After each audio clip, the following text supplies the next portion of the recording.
Hi traders, welcome back to our channel.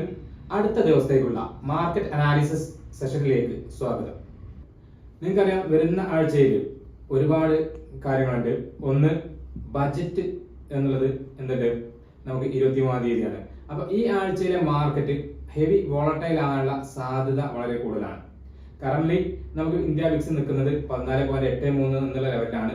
സാധാരണ കേസിൽ എന്തുണ്ട്, മാർക്കറ്റ് ബജറ്റിനനുസരിച്ച് അടുത്ത് വരുമ്പോൾ 18ലേക്കോ 19ലേക്കോ അല്ലെങ്കിൽ 20ലേക്കോ വിക്സ് മൂവ് ചെയ്യാറുണ്ട്. അങ്ങനെ വന്നു കഴിഞ്ഞാൽ മാർക്കറ്റ് മൂവ്മെന്റ് ഉണ്ടാകാറുണ്ട്, അത്യാവശ്യം നല്ലൊരു മൂവ്മെന്റ് തരാറുണ്ട്. ഇപ്പോൾ നിഫ്റ്റിയും ബാങ്ക് നിഫ്റ്റിയും അനാലിസിസ് ചെയ്യുകയാണെങ്കിൽ നിഫ്റ്റി ഓൾ ടൈം ഹൈ എന്നാണ് കഴിഞ്ഞ ദിവസം എന്ത് ചെയ്തത്, ഒരു ഫാൾ തന്നത്.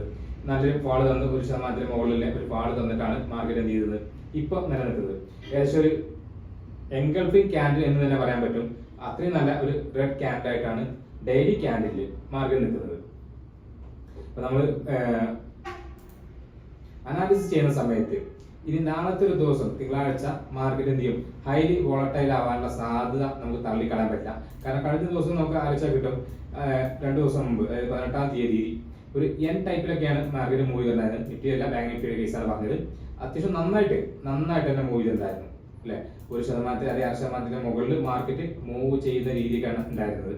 കഴിഞ്ഞ ദിവസത്തെ മാർക്കറ്റിന്റെ മൂവ്മെന്റ് അനുസരിച്ചാണെങ്കിൽ 24,450 എന്നുള്ള ലെവലിൽ നിഫ്റ്റിയിൽ ബ്രേക്ക് ചെയ്യുകയാണെങ്കിൽ താഴോട്ടുള്ള ട്രേഡുകളും, അതേപോലെ തന്നെ 24,676 മുകളിൽ വന്നാൽ മാത്രം ചെയ്യാം കോൾ സൈഡ് എടുക്കില്ല, അല്ലെങ്കിൽ മുകളിലേക്കുള്ള ട്രേഡുകൾ നമുക്ക് പ്ലാൻ ചെയ്യാം. 24,680 മുകളിൽ ഒരു ക്യാൻഡിൽ ക്ലോസ് ചെയ്താൽ മാത്രം എന്ത് ചെയ്യാം, നമുക്ക് റീടെസ്റ്റ് ചെയ്ത് പോവുകയാണെങ്കിൽ 24,800 വരെയൊക്കെ ടാർഗറ്റ് ചെയ്തിട്ട് ഒരു ചെറിയ ട്രേഡ് കിട്ടുമെന്നാണ് ഞാൻ എക്സ്പെക്ട് ചെയ്യുന്നത്.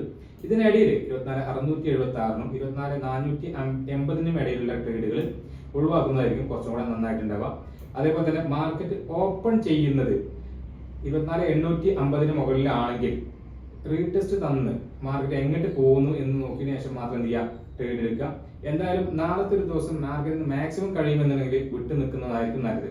ബജറ്റ് വരുന്ന ദിവസം നല്ല മൂവ്മെന്റ് ഉണ്ടാക്കാൻ സാധ്യതയുള്ളതുകൊണ്ട് വിക്സ് കൂടാനും സാധ്യതയുണ്ട് എന്നുള്ളത് മനസ്സിലാക്കാം. ഓക്കെ, അപ്പൊ 24,450 താഴെ നിഫ്റ്റിയിൽ താഴേക്കും 24,676-ന് മുകളിൽ മാർക്കറ്റ് ഓപ്പൺ ചെയ്ത് മുകൾക്ക് മൂവ് ചെയ്യുകയാണെങ്കിൽ മാത്രം എന്ത് ചെയ്യാം, 24,800 വരെ ടാർഗറ്റ് ചെയ്യുന്ന രീതിയിൽ നിഫ്റ്റിയിൽ ഹോൾസെയിലേക്കും ട്രേഡുകൾ പ്ലാൻ ചെയ്യാൻ പറ്റും. അതേപോലെ നിഫ്റ്റി ബാങ്ക് ആണെങ്കിൽ എന്തിട്ട് അത്യാവശ്യം നന്നായിട്ട് എന്ത് ചെയ്തിട്ടുണ്ട്, കൺസോളിഡേറ്റ് നിൽക്കുന്ന മാർക്കറ്റ്. കഴിഞ്ഞ കുറച്ച് ദിവസമായിട്ട് ഡെയിലി ക്യാൻഡിൽ നോക്കുകയാണെങ്കിൽ പിന്നെ ഒരു 8-9 ദിവസമായിട്ട് ഏകദേശം ഒരേ റേഞ്ച് 52,812 മുതൽ 52,146 ഇടക്കാണ് മാർക്കറ്റ് കൺസോളിഡേറ്റ് നിൽക്കുന്നത്. ഈ റേഞ്ച് ഡെയിലി ക്യാൻഡിൽ ബ്രേക്ക് ചെയ്യുന്ന ഭാഗത്തേക്കായിരിക്കും എന്താവുക, മാർക്കറ്റ് നല്ലൊരു മൂവ്മെന്റ് തരിക.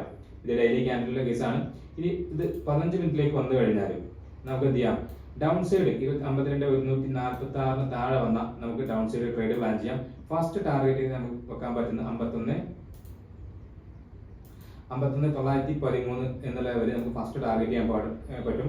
അത് കഴിഞ്ഞാൽ നമുക്ക് 52,396-ന് മുകളിൽ കൺസോളിഡേറ്റ് അല്ലെങ്കിൽ ബ്രേക്ക് ചെയ്ത് മാർക്കറ്റ് പോവുകയാണെങ്കിൽ 52,700 വരെയൊക്കെ ടാർഗറ്റ് പ്ലാൻ ചെയ്യാൻ പറ്റും.